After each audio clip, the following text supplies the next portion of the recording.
नमस्कार दोस्तों, आज हम बात करने जा रहे हैं बांग्लादेश की राजनीति की सबसे ताकतवर और विवादित महिला नेताओं में से एक खालिदा जिया की। एक ऐसी महिला जिनका जन्म भारत की जमीन पर हुआ, जिनका बचपन एक आम लड़की की तरह पाकिस्तान में बीता, जिन्हें राजनीति का कोई शौक नहीं था, लेकिन हालत, सत्ता, संघर्ष और बदले की राजनीति ने उन्हें बांग्लादेश की प्रधानमंत्री बना दिया। ये कहानी है पुतुल से पीएम खालिदा जिया बनने तक की।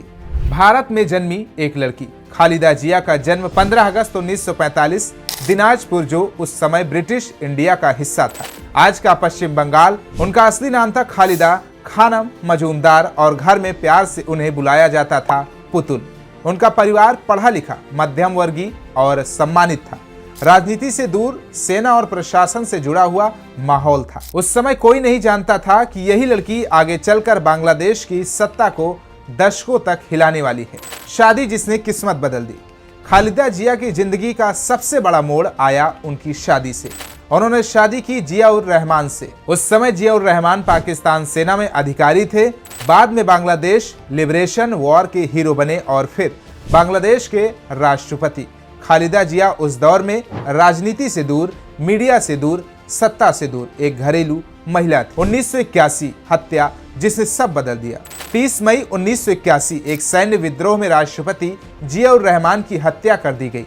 यहीं से एक शांत घरेलू महिला राजनीति के मैदान में धकेल दी गई।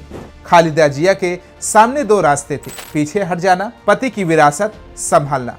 जब राजनीति में आई खालिदा जिया, जियाउर रहमान की मौत के बाद उनके समर्थकों ने बांग्लादेश नेशनलिस्ट पार्टी को जिंदा रखा और पार्टी ने कहा कि खालिदा जिया ही हमारी नेता होंगी। याद रखिए, खालिदा जिया के पास कोई राजनीतिक अनुभव नहीं था, कोई भाषण कला नहीं, कोई प्रशासनिक ट्रेनिंग नहीं, लेकिन उनके पास था शहीद राष्ट्रपति की विरासत, जनता की सहानुभूति, सत्ता की भूख से भरा राजनीतिक माहौल। शेख हसीना बनाम खालिदा जिया। अब कहानी में एंट्री होती है शेख हसीना की। शेख मुजीबुर रहमान की बेटी, बांग्लादेश की पहली पीएम के परिवार से आवामी लीग की नेता, और यहीं से शुरू हुआ बांग्लादेश का सबसे जहरीला राजनीतिक युद्ध। दो महिलाएं, दो परिवार, दो शहीद पिता और सत्ता की खुली लड़ाई। ये दुश्मनी आज तक खत्म नहीं हुई।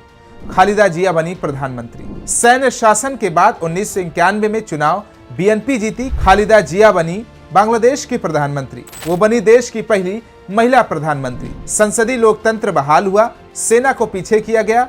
ये इनका सुनहरा दौर था। बेटे और सत्ता का खेल। खालिदा जिया के दो बेटे हैं, तारिक रहमान, अराफत रहमान। धीरे धीरे आरोप लगने शुरू हुए।